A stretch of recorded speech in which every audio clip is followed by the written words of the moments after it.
The Fabulous 413 podcast is funded by Window World of Western Mass, a local family business with experienced craftsmen offering wood, vinyl, and composite windows. WindowWorldOfWesternMA.com. Welcome to the Fabulous 413. I'm Khalees Smith. Monty Belmonte is lost in the shoals of adventure, so I get to explore language with word nerd Emily Brewster by myself and 19th century Americanisms.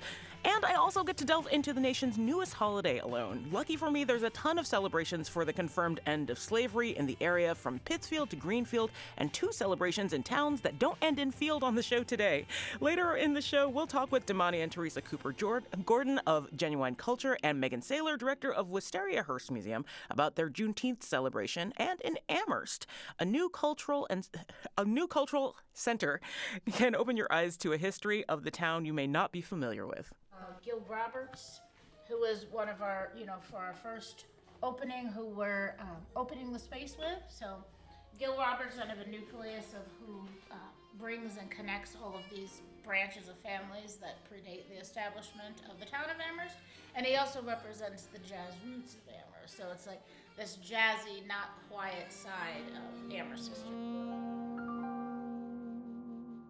I am in Amherst at a new space that is looking at the history of Amherst through Black and Indigenous perspective and what that brings to the history of the area. And what's your name? Anika Lopes. And what's your name? Deborah Bridges. And this is Ancestral Bridges, which is just opened. Yes. But even though they've just opened, are also doing something really cool for Juneteenth. So I'm not sure if new people to the area know that Amherst has always had a really rich Black history that was just bubbling under the surface if people bothered to look. What brought some of those stories into this space, and why did you need physical space for it? Well, the ancestors, really. So my mother, Deborah Bridges, and I are originally from Amherst, and we've just lived this history that many people are just discovering, have been erased. So we returned back to the area permanently right around 2020 and noticed that the history we grew up with was just void. There was no marker of it. People really debated on whether it existed or not, whether there were deeds in areas restricting people from living in spaces that we just grew up in and spent, every day pretty much in. And so we really started this with noticing that the West Cemetery, the historic West Cemetery, which is across the street, was just, there were weeds up to knees. Our areas where all of our ancestors were, which really represent the entire Black, colored, whatever section, depends on how the map lists it, were.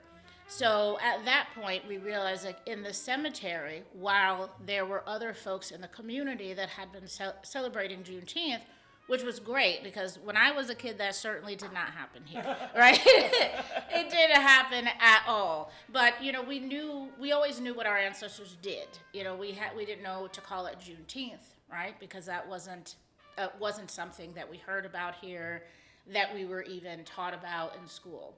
So we realized that there are community members in Amherst that are celebrating Juneteenth that have brought it hyper locally to the area, along with, I want to give a shout out to our cousin Ray Jordan and Denise Jordan, who really, kicked off Juneteenth in the Valley in general. But we realized they're right here in the West Cemetery, Amherst residents, our grandparents, our uncles, our cousins who served in the 54th Regiment and the 5th Cavalry, and the hyper-local celebrations in Amherst did not know.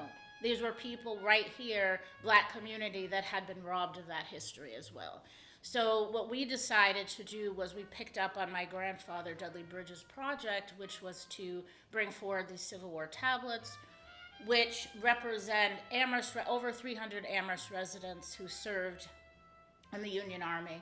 But what makes those tablets unique is that they include the Black and Afro-Indigenous residents who served on the 54th Regiment and the 5th Cavalry. And that's really the only thing that makes those tablets unique, because otherwise they would be war monuments.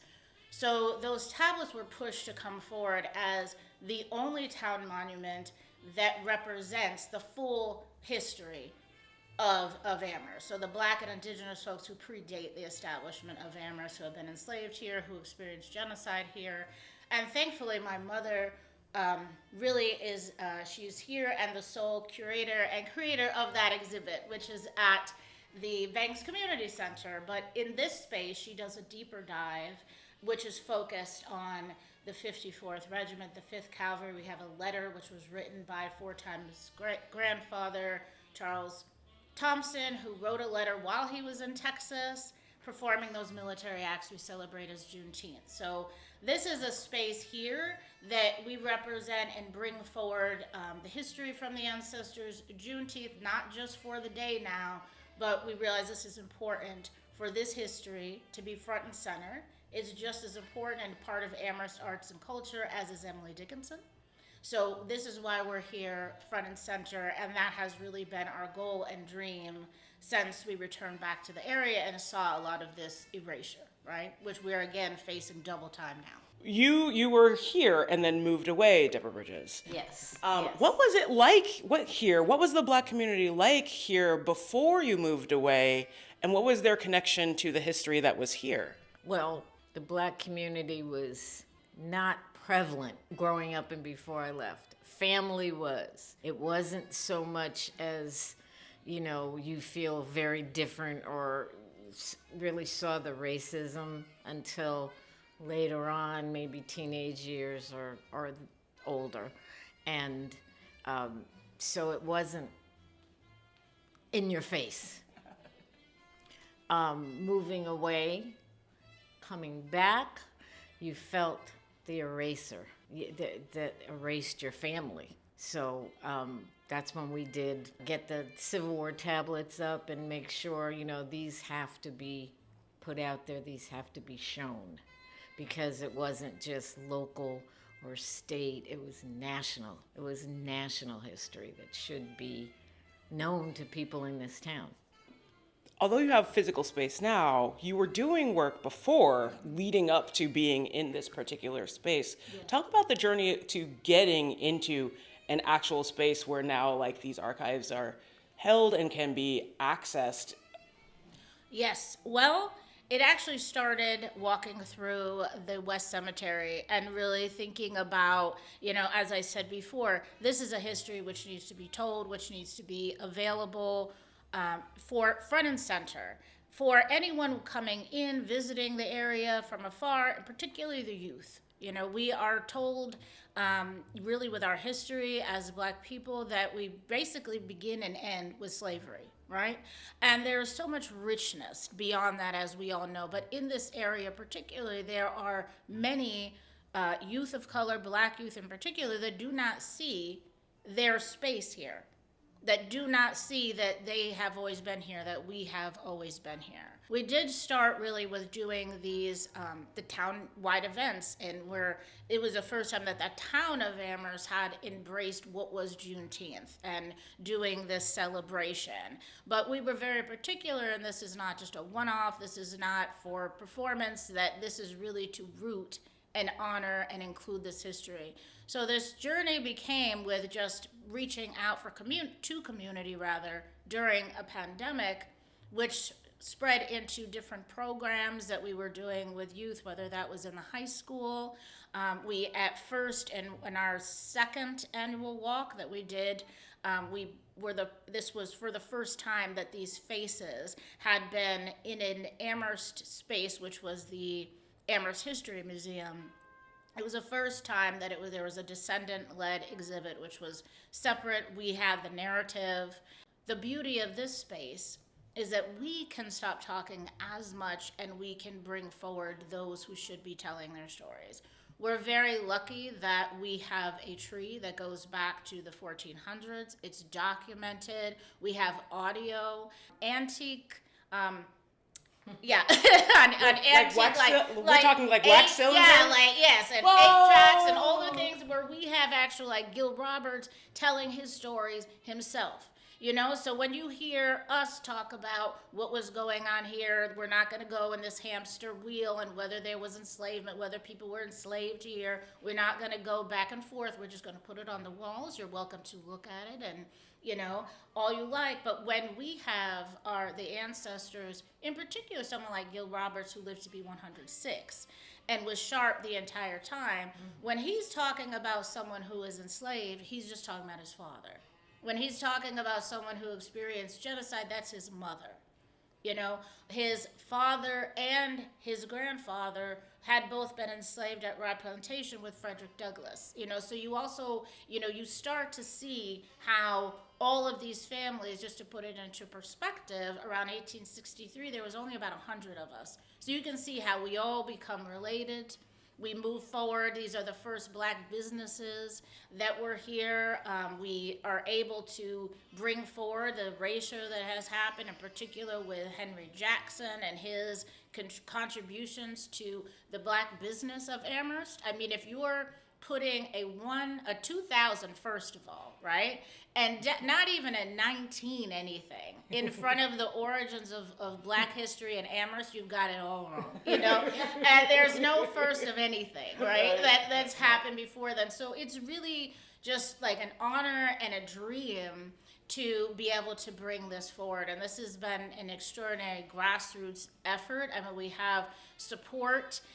We have people who believe in us, but we also, in this space, my mother and I rolled up our sleeves. We cleaned everything. We've painted. This was a very small operation of love that we probably spent close to a year just getting it to a space where if we can open the doors and people feel welcomed when they come in to explore, we've done what we've come to do. The rest will evolve through and with community. Deborah, a lot of this pertains to your family in particular. Where was all of this before you moved into this? I got chuckles. Where was all of your familial stuff before it moved into this space? It was actually in our basement. We had it all set up in the basement, on the walls, in the bookcases, all of it. Yeah. And we except for big furniture. Except for obviously. But everything else was in the basement, kept very nicely on the walls, in the bookcases, as I said, and people come down, and that's where Ancestral Bridges was, in our basement. That's amazing. And it is a really welcoming space. I mean, there's jazz playing, there's super comfy chairs. We are at Ancestral Bridges in Amherst, talking with Anika Lopes and Deborah Bridges about the opening and their upcoming Juneteenth festivities. Walk me through what you have here. This is a small but mighty exhibit. There's a lot here. Even though the room is small and your space has got space to expand. Did this used to be a doctor's office? It was. And so this is just one exhibit space in the front. There's 4 others down. Oh, cool. So you'll see. So this space, we start here. We have, this is really land acknowledgement. This is also talking about Afro-Indigenous. We have mixed in with our historical photos, we have contemporary art. We have here this piece, handmade wampum necklace by artist Elizabeth James Perry. It's beautiful. Yes, so you can see, old Amherst photos here, starting with Miss Shirley Hebb, who's actually, she is in her mighty 90s now. And she's actually the last of the relatives who was a treasurer at Hope Community Church, which is now Hope Community Church, then Hope Church, and the last one who handed off the keys to the Anderson family when they came to town in the 70s. We have artist Camille Peters here, who's actually represented throughout the space as well. We have here, a couple of our, we like to say atrocities, but we flipped them all, right? So you can see even from some of our titles, the students were heavily involved with this interpretation, where we are just, this is a reclamation of how our history, our beauty, our self-worth, our intelligence, really, has been hidden under just, someone owning it, offensive magazines and everything that you have to come in person to see. Over here, you'll move into, this is a relationship with Amherst College. So this is, ancestors who, whether they cleaned, cooked, taught, mentored with Amherst College, they're here. We have these plates are ridiculous. So they're in Amherst purple, painted around the edge is a depiction of Lord Amherst hunting indigenous people. That's a thing. Oh, that is a lot. Yeah, bon appetit, right? Oh no. Yeah, yeah. And Wait, until when? They served the students from the 1940s to 1970s on these plates. 19. That they were commissioned then. So this is also, you see Perry Roberts up here, one of the folks who would have and did clean and serve on those dishes depicting the genocide of his ancestors. But what we also do here, as we have in these cases, is we flip this. So we have Professor Lisa Brooks, my mom and I, with one of our wonderful students here, Eleanor. We had a conversation one time and we talked about flipping this art, and we talked about whether we would break some and put them back together, and what you end up with here is we have these coasters where you see the image here is in reverse, right? And and then this is also honoring Nonotuckland and people. This is just what it would have been in reverse. So we definitely see this here. As you walk over here, we're coming into the jazz roots of Amherst. The West Side Historic District, which we have, will have a very special Thank You Mass Humanities tour that is coming soon, which will be virtual, bring people through, where you will hear music, you'll see stories, you'll hear voices, right? Mm-hmm. So we represent, we have, these are all images and folks who are in the historic West Side District. If you turn on behind you, we represent the jazz roots of Amherst. So we've got Gil Roberts, we've got his banjo here. This is over 100 years old. Gil played with Josephine Baker, Louis Armstrong, you name it. He also was a scene here where when you would have some of the greats, Miles Davis, am I blanking on his name? The other man that would come over sometimes. It'll come to me. Miles Davis, some others, folks that would come to play at UMass, they would probably be wined and dined and celebrated, and then go to Max Roads. That's what I'm thinking. Go to where the roots are and have those jam sessions, right, on Snell Street in Amherst with Gil Roberts. So we have his banjo. We've got 2 canes, ebony and ivory canes, that were gifted to him when he was in Egypt, received by King Farouk. And he's got some incredible stories that he tells about receiving these canes and the atmosphere and who else was there, that I'm going to save to invite people to come in where they can hear it in his own words, because we will have his audio. And we represent also entrepreneurship. So this is Black business in Amherst. Henry Jackson, aside from being an abolitionist ancestor, Henry was, he was the first. He had a livery service, so he was bringing bank deposits back and forth before there was a bank or a railroad in Amherst. He also was bringing palm leaves, which were made to make straw hats, on many Black indigenous families, and even lower income, the Irish, Polish, Italian, and Scottish immigrants would make extra income to do this with. Yes. On the way, we'll hear about how Americans manifested their own linguistic destiny in the 19th century with word nerd Emily Brewster, and about Juneteenth celebrations in Holyoke at Wistariahurst. But up next, we continue our tour of ancestral bridges with directors Annika Lopes and Deborah Bridges. You're listening to the Fabulous 413 on 88.5 NEPM. The Fabulous 413 podcast is funded by the Handle Factory Community Clay Studio in Shelburne Falls, offering summer youth clay and art camps and classes for adults. Learn more at handlefactory.com.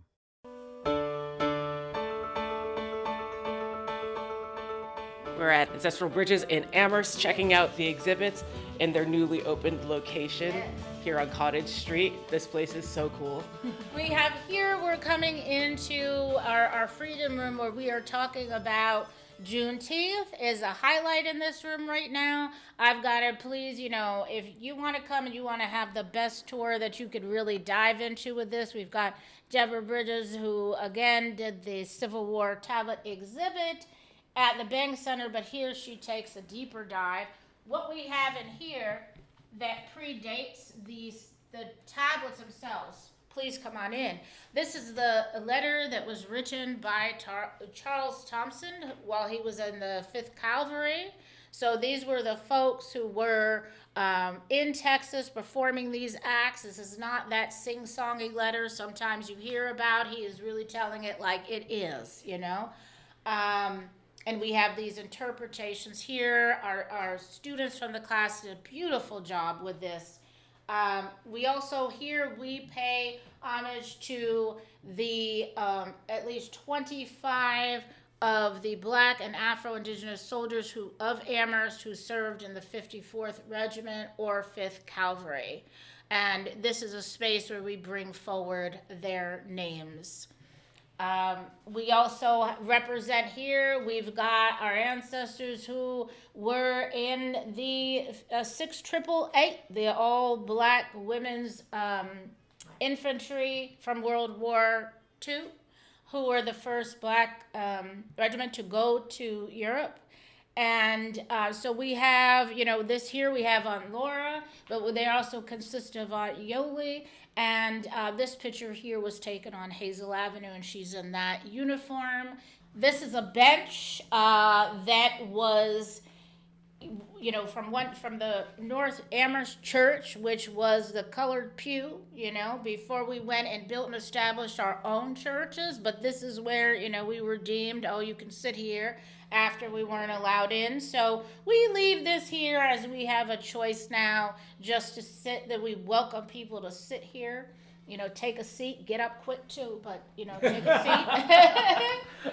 Was it in the back? No. I mean, Yes. We That's also, real.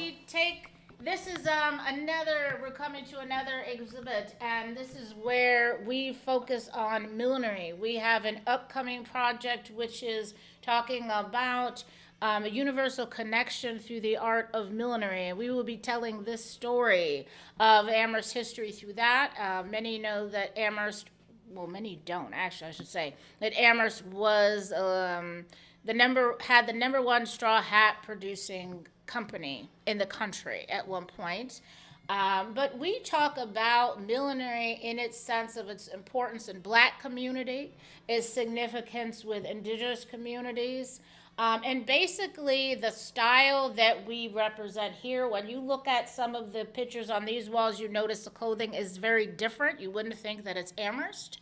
Most of their clothing they made by themselves. They were of lesser means, but you'll see the women in pants first. There's a different sass and style that you'll see. And so this room, please welcome in. This is the millinery exhibit. Oh, so that cool. We bring forward. And we have in here, these are from one of the oldest collections of hat blocks in the country. They were the first to be owned by a Black man in New York City. One of the first Black men to have a hat factory in New York City, Mr. Horace Weeks. Okay, he is a legend on his own. You can see these hat blocks. These are not what you would find in the Amherst Hills Hat Factory. These are older. These are handmade, hand-carved. You'll see newspaper with all different languages from around the country.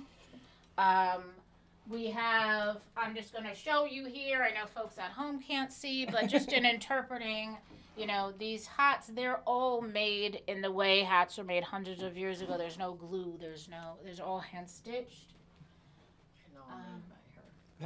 That's awesome. Wait, did you make these hats? Yes. What? Yes. How many many of the hats in this room did you make, All of Annika? them. All of these hats. I must say, one of my biggest joys is to uplift Mr. Horace. I have got to say, because he is, when I tell you a legend in his time, he has been involved with from, church hat to couture hats. From most celebrities, people wouldn't know. We've got blocks in here that were used for Madonna tours back when in the 2000s when floppy hats were big. Jennifer Lopez, Lauryn Hill, you name it, Usher. These blocks are used to make those hats. This is a photo. You get an idea of the vibe of the back of Peter and Irving. It was really like walking back in time, a little Sanford and Son, a little millinery district.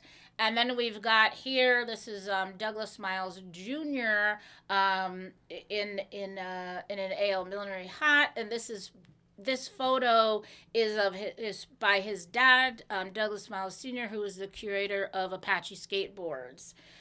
So we always uplift them as well in all we do. So There's a library. Yes, we've got a little. This is our work. We're still working on this. This area is coming soon. But this was really deeply infused with the students from our American Literature and Conversation course. In the room we were just in, the Freedom Room, that screen, they had clips from the elders who they worked with to document oral histories playing there. And this was a space where they invited community during the opening to come in, to write a letter to those elders, to make a note and put a little note on the tree, which you'll have to do. But this will be a space where people will be able to come and sit and relax and read and discover and just be, which is so important. We need that space to be. Oh, Justin's work. Yes, this is Justin. Yes, Justin Beatty, hello. So we have in here, this is a representation of, this is Afro-Indigenous, so this is coming forward through art and clips from the readings from our American Literature and Conversation course with the students. So bringing forward through art, again, we've got Justin Beatty taking his take and bringing forward reminders for the town, the land that we're on, UMass Amherst, right, in his depiction here. And then we have, which is really special as well, this is Lisa Brooks, right? And this is from her book, The Common Pot. And so what she actually wrote here specifically for the space, this is beautiful. We've got local indigenous art and nature from the area. From the hat project I'm telling you about, this is the Afro-Indigenous installation here, mixing with the cowrie shells and feathers. And also this is reclamation of now with this artwork. I have people sometimes ask me as a milliner, oh, well, what makes your work Black, Indigenous, Afro-Indigenous? And I'm like, well, me, that's enough. We don't need to go further. Part. Mm-hmm. We also have this, we have this mix, and we have our artifacts from West Africa. We've got here, this is Dr. Shirley Jackson Whitaker's work, right, where she is talking about the cowrie bed of respect. There is a bit of the vineyard mixed in here, talking about all kinds of things from class to dehumanization and the brutalization. We are at Ancestral Bridges in Amherst talking with Deborah Bridges and Annika Lopes about the space and their upcoming Juneteenth celebration. Speaking of, it's a walking tour. Talk about the importance of that in this space, in this town, to try and connect people to the holiday and the peoples that it's celebrating. Yes, so we have two different walking tours. Our walking tour that is coming soon is of the spaces where we lived and worked. The walk that we do for Juneteenth, it celebrates spaces, it celebrates us coming into spaces where we haven't always been welcomed or haven't always come in the front door, and these collaborations that we have with them, or spaces that are specific to the history. So this year, if we have good weather, folks will come here, which for the first time with us having a space, we'll have an open house here. We'll welcome people. We really would like people to come and pay homage to this letter. This really is Amherst's roots and connection to Juneteenth.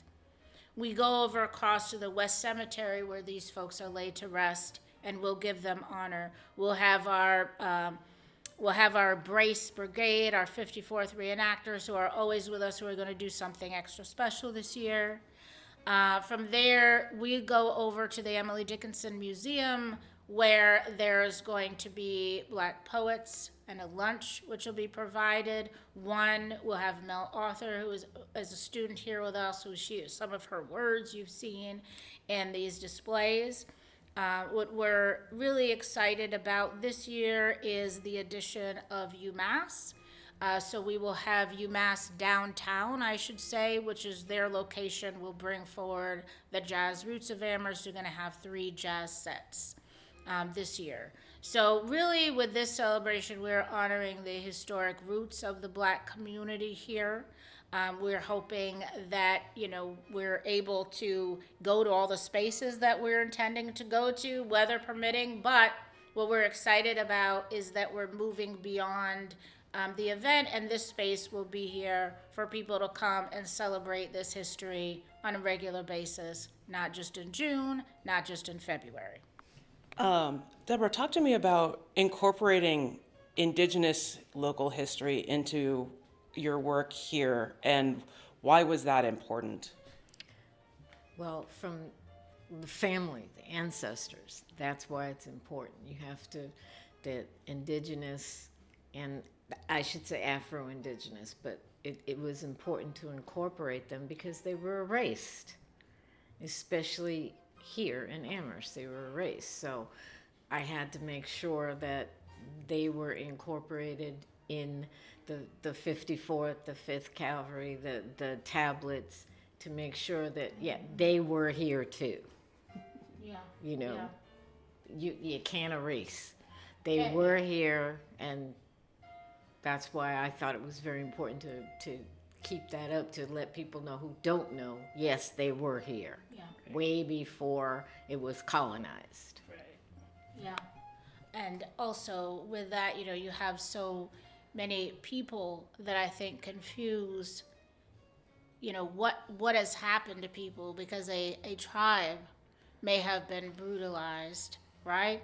A tribe was killed off where folks had to go in with people. Does not mean that people are extinct and that people are gone. We have always been here. We have always been on this soil right here where we are, under these 29 cottage streets, running around.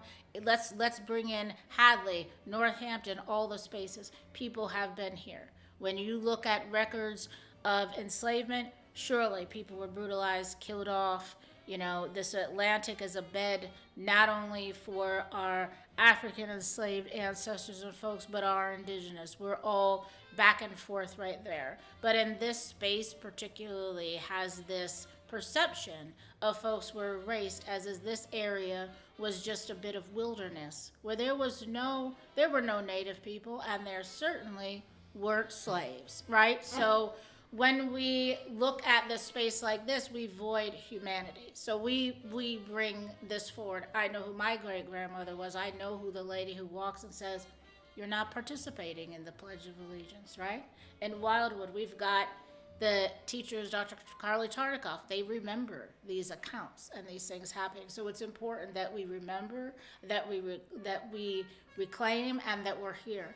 And that when people come and they visit Amherst, they go into the West Cemetery and they remember them and they pay honor and respect to them, because we're here and we've been here, and, well, we'll see. This space was put together with a lot of community help, like grants and people across the board. But we are currently in a time where looking at those overlooked histories and acknowledging that they are a part of the greater American whole is maybe not looked upon with favor. Do you have worries for surviving this next phase of this federal administration? Do I know it will happen? No. Do I have my concerns? Absolutely yes. We're a very small operation. We are grassroots, to the very pits of the definition of it. But I think that it's really just going to take all of us to stand up and in these spaces where we can tell stories, welcome people, and know that they matter, just to continue to push forward in that vein. Because is certainly not going to be easy, but these accounts right now, if somebody were to come and do something to these doors tomorrow, there is a record of it, right? So it's important to keep it and to pass it on, especially for the next generation. Really focus on the fact that this is a living archive. Like when we are telling these stories, my mother and I, we're not just like pointing at pictures of people and telling you things like, for instance, Gil Roberts is my great grandfather, but he was like my second father, right? So these are people who, when many of them, we hear them, we still smell them. I mean, these are people that we were with, fortunately, that we spent so much time with. So it is, this is really our point and purpose in humanizing them, right? Because not many of them, most of them aren't known, but we do have some ways that this story is told where people don't realize how they're all connected and how the relation. They might talk about one person and separate them from their family, and this unintentionally, but oftentimes just further obscures this history and further erases people when you take them away from who connects them to each other. Right. So you make them a page in a book instead of an actual living person who That's right. had those connections. That's right. So by talking about your connections with those people, you keep them more alive and keep the history extra real. Exactly. Absolutely. And we help others, because there's nothing really, special about us. And this is that we're in a small town where we're able to just take those deep dives, because gentrification hasn't done as much to ravish. There haven't been as many buildings that burned down. So we're really lucky to have this information, but also part of our mission is to help others to connect, right? And to hold space when they don't. Because sometimes you have that space where it's like you don't find that. So we want to hold space to also help people when they don't find it, and offer this as an extension, like these are your people too, right? So for everyone to feel that kinship when they come in here. Where do people go to find out more information about joining your Juneteenth walk and the festivities? So we are on Instagram, Ancestral Bridges. You can go to ancestral-bridges.org. For our website. That information should be included and updated today. And you can also call us. I'm working, and come visit us anytime at 29A Cottage Street. Thanks so much to Annika Lopes and Deborah Bridges for showing me around at Ancestral Bridges. They are also hosting a virtual tour and exhibit through Mass Humanities later this month, so check their Instagram page for more information on that and the Juneteenth walking tour. We'll hear about another Juneteenth celebration in Holyoke after word nerd Emily Brewster follows American English west with words we added to the language in the 19th century. You're listening to the Fabulous 413 on 88.5 NEPM. The Fabulous 413 podcast is funded by the UMass 5 College Credit Union, offering Co-op Advantage checking with cash back on all purchases, plus secure debit card controls, all from the UMass 5 mobile banking app. Insured by NCUA, umass5.coop. Word nerd Emily Brewster, senior editor at Merriam-Webster, is with us today, and we are going back in time with language. It's one of the easiest ways to time travel, actually. Yes. Old words, old books. Yes. And some of the words we're going to talk about today, they're still in use, but a lot of them are really not. 2 centuries ago, so the 1800s, the early to mid 1800s, there was just a crazy rash of new and quite charming words that entered the English language at this time. Is it because of the influx of immigrants, or is it just because we were here long enough that the language evolved on its own? So these are American English terms, Yes. and these are terms that came into the language at a point when Americans were really feeling their oats linguistically, and it was time of very great linguistic creativity and kind of ridiculousness also. So these are not refined words. If we go back another century and a half or 2 centuries ago, we find another time when the English language was taking on lots of long, interesting words. But at that time, those words were being adopted from Latin and Greek roots. Right. And they were, there's a whole set of terms called inkhorn terms. And there was an inkhorn controversy with some people thinking that English should stick to its Germanic roots and should just focus on the words that trace back to the language's earliest times, and other people thinking that no, we need to make English more like Latin, which was kind of a long held impulse that influenced language in a bunch of different ways. Some people thought, oh, that these really embellish the language in a good way, and other people thought that they were stupid, like honorificabilitudinitia tatubus. Oh, no. Yeah, there's steps that are too far. And now I feel like supercalifragilisticexpialidocious now has a little bit more like basis. Yes, definitely. Now, some of these words survived, but others didn't. So a word like flexiloquent and vulpinarity, I like that one. That means having a fox-like subtlety. So most of those terms did not stick around. But what we're really talking about today is a similar impulse that led to the expansion of specifically American English in the 1800s. And these were not words that were based on Latin or Greek. And the impulse was not to make the language more similar to the European languages that it thought it had to kind of prove itself alongside of. Instead, I think of it as being almost like an American thumbing of the nose to its mother language across the sea. This is a point when we have words like scalawag and scrumptious and hornswoggle and skedaddle. This is the point when these words are being added to the language. It's also a time historically, as far as what was going on in the country itself, is that there is this time of Western expansion. Right. People were moving into the Western territories, and it's like the time of the Wild West also. Those words that you mentioned are almost all words that I still use. Definitely skedaddle and absolutely scrumptious. Sometimes scrumdiddlyumptious. Thanks, Mom. Scrumdiddlyumptious. Yes. Now, is this a word that you use in informal settings? Scrumptious, I think it's definitely been uplifted because of culinary writing. It's hard to actually describe things that are delicious, it turns out. We don't have nearly enough words to say how tasty something is. So having scrumptious on the side to use is great. Skedaddle, guess I'm not using skedaddle in more formal settings, but I often am not in formal settings anyway, so I guess I use it more often than not. Skedaddle makes me think also of another word from the same era, and that is the word absquatulate. Oh, Monty's so sad he's not here to learn that word. Absquatulate.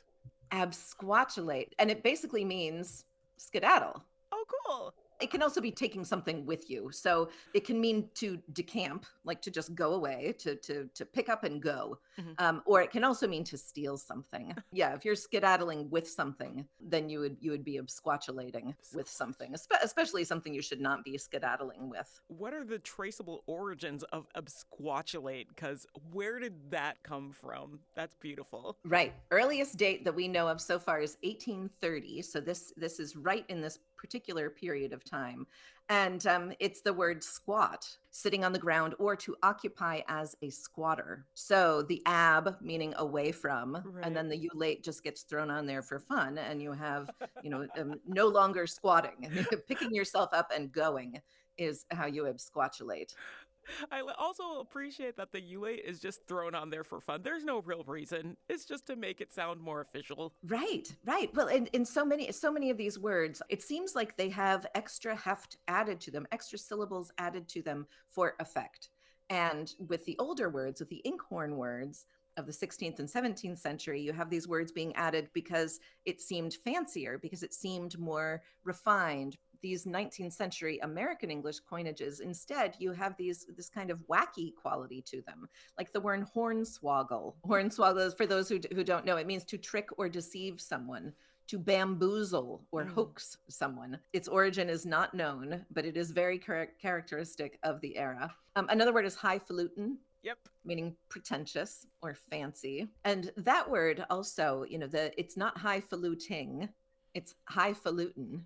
Right. With an apostrophe after the end, or sometimes not. Right. Yep. Some of these words make me think of Yosemite Sam. Yes.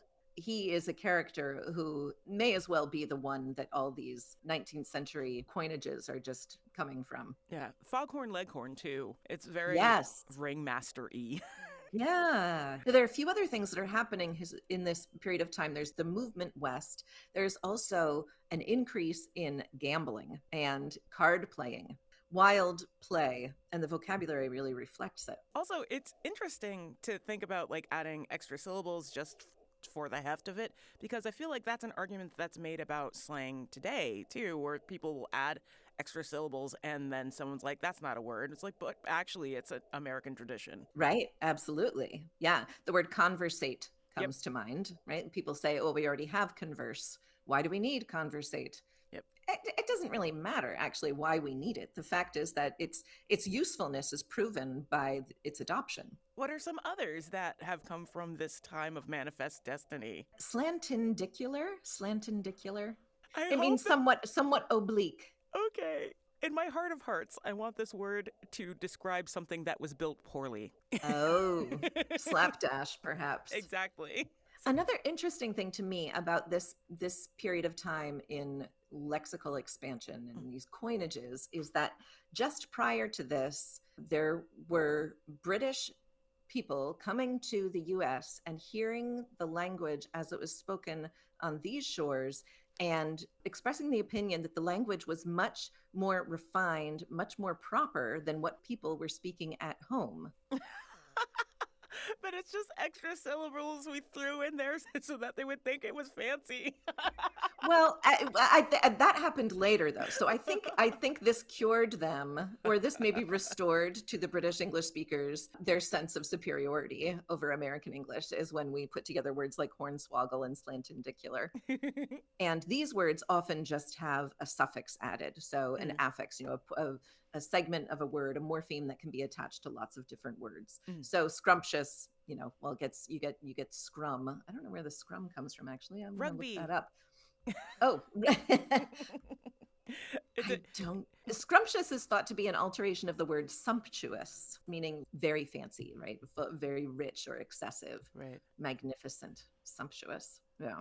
But so a word like scrumptious gets that TIOUS ending instead of being a hornswoggle, or the skedaddle just gets that addle ending put to it. Mm-hmm. So, how about the word honeyfuggle? I don't know how this doesn't describe hops. No, honeyfuggling, again, it means to deceive. There are a whole bunch. There's really a set of these words: bamboozle, honeyfuggle. You can tell that there's like an element of criminality to many of these. What does that say about America? Let's not look too deeply into that. Yeah, my brain immediately went to beer because fuggle is a type of hops. Oh, is it? Yeah, honeyfuggle. That sounds delicious. How about jimberjawed? Whoa, no, I have never heard this. What is jimberjawed? Jimberjawed is when the lower jaw is projecting forward. So picture one of those dogs, like a bulldog with its lower jaw sticks way, way out. The word bodacious also dates to the same time period. Does it have the same meaning, or did we change it over time?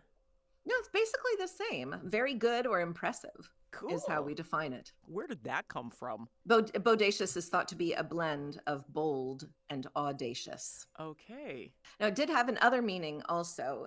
It could also mean outright or unmistakable. A bodacious travesty, an outright travesty. Oh, I guess we'll have to start using it like that then, too. And the fact that those are happening at the same time, again, says something about the kind of the playfulness of the language and I picture people being, a little giddy with the freedom to do what they wanted linguistically. Language should be played with. Some conventions we all adhere to, but language is meant to be played around with. It's fun that way. Yes. Well, and there's no stopping it, right? Yes. It's always happened, and it will always happen. Well, if you've got a question for a word nerd, Emily Brewster, you can always email us at thefab413@nepm.org. Thanks, Emily Brewster, for making me feel a little bit better about speaking American English. Always a pleasure to talk to you, Khalees. Up next, more Juneteenth, more better, as we hear about how you can celebrate everyone being free in Holyoke with folks from Genuine Culture and the Wisteria Hearst Museum. You're listening to the Fabulous 413 on 88.5 NEPM. The Fabulous 413 podcast is funded by Northeast Solar, helping customers make the switch to solar for savings, energy security, and tax incentives. Learn more at northeast-solar.com. 2, 3, 4, 5, 6. Welcome back to the Fabulous 413. Next week, the nation's youngest holiday returns, and with it, celebrations around the area, including Holyoke. On June 19th, Genuine Culture is teaming up with the Wisteria Hearst Museum for a Juneteenth celebration at the museum. And here to talk about the event are Teresa Cooper-Gordon and Damani Gordon of Genuine Culture and Megan Saylor of Wisteria Hearst Museum. Thank you so much for joining us. Thank you for having us. Thank you, Fabulous 413. We appreciate it. Now, I know that this is not Wisteria Hearst's first Juneteenth celebration, but it seems like it might be Genuine Culture's first Juneteenth celebration. Is that true? It's actually our second one. Oh, hey. Collaborating with Wisteria Hearst, so. Cool. And our again. third. There you go. It's our third. Erica Slocum started us off, and we wanted to keep the ball rolling, and that's when we asked Genuine Culture to join us. Awesome. So what's happening with this year's festivities? Yeah, we have a lot of great activities and informational activities on the books. We have Young at Heart Chorus going to be performing. We have the fabulous DJ Pizzo Pete that'll be holding down the DJ duties all day. We have storytelling with Mr. Eshu Bumpus, as well as some other activities. Help me out, crew. What else we got on the books? We got some other things too. There's a lot here I see on this. Exactly. Like you have the Bethlehem Baptist. You've Yes. got White Lion there providing like Mm-hmm. a Black Brewery providing beer for everybody. Like it looks very, very cool. A fun thing to do in the middle of your holiday. But Megan, how has this evolved from that first celebration that Erica Slocum helped with? So I think it's gotten bigger. We've added more to the repertoire, and I think at the heart of it has stayed the same. The messaging of trying to support our Black community in Holyoke and beyond, and trying to celebrate the history and try to raise awareness about how important this event is.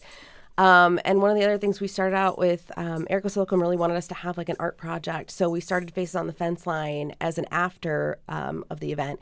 So people will participate by creating wooden canvases, and then we will put historic Black figures on these canvases that will then go and hang on the fence line.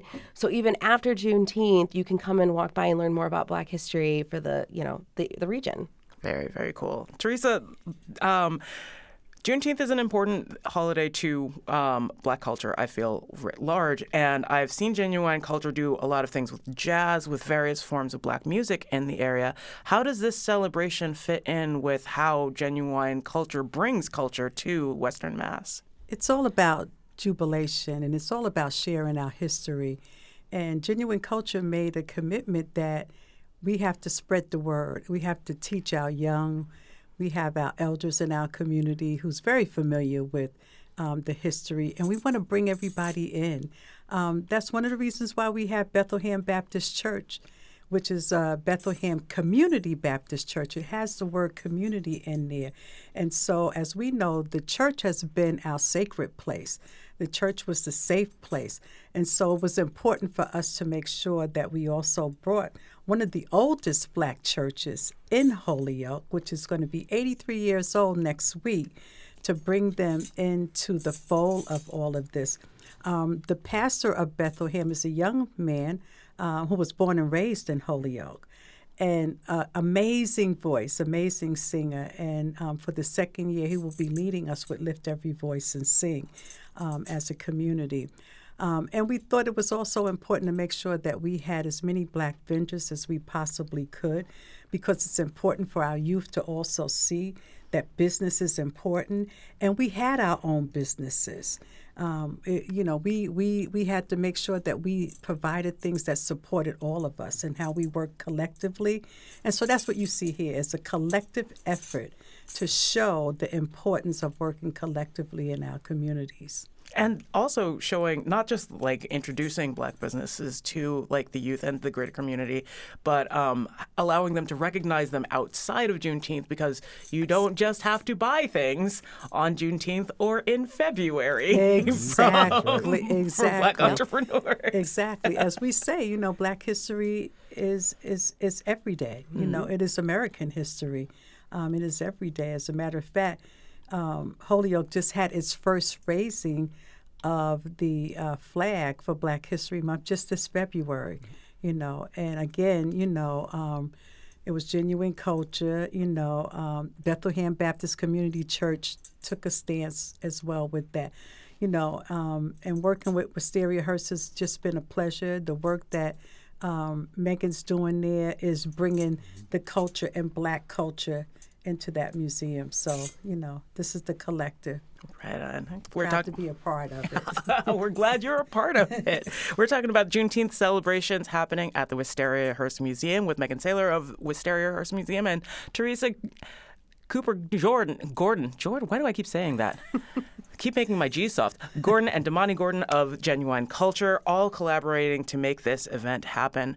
Part of this is funded by Mass Humanities, and we're in a time where bringing to light certain histories that are fact about our nation is very much being frowned upon.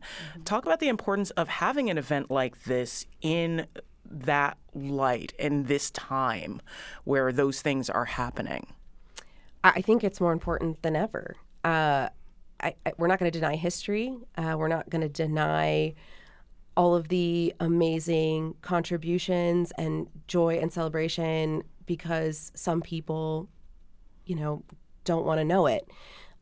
My job is to help curate a space that's community-based, arts and culture and history-based, and that includes everybody's history. And, we're very fortunate to have such a great community surrounding us and supporting us. And we're just going to keep doing that work, regardless of what one person seems to want to dictate. And in that vein, Damani, talk a little bit about bringing arts and culture into the Black history sphere, because I feel like that's a lot of what Genuine Culture does in the area. I've seen you do events, again, on Max Roach, on De La Soul, on house music, which I just saw the pictures reposted for, and I was definitely at dancing for a really long period of time. Yes. But talk about arts and culture as an important part of cultural history and history as a whole. Yeah, art and culture, and more specifically, what we call the Black art and culture and diaspora, is a foundation, a vehicle for not only just entertainment, but it's about bringing people together, sharing information, and just continuing with the message of hope and empowerment. So the art and culture aspect, it really does bring people together, even if you don't know exactly what it is at the moment. Art and culture welcomes and invites everybody, and we continue to build off that. And I think Juneteenth is a perfect segue for this, because it encompasses all the culture and commemorates and acknowledges what we've been through and how far we have come.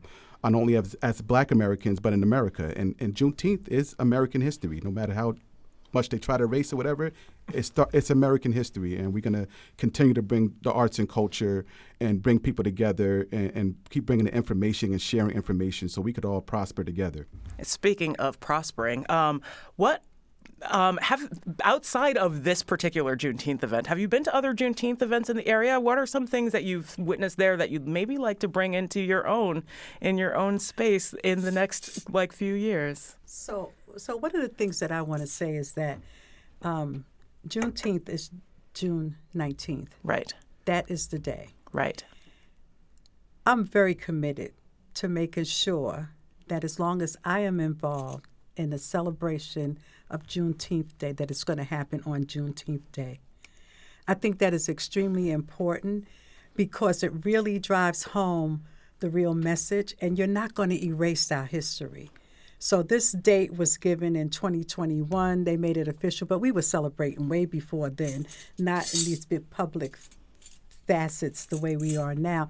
But at the end of the day, I think it's important to make sure that you check yourself. June 19th is Juneteenth Day, and that's when the celebration should happen.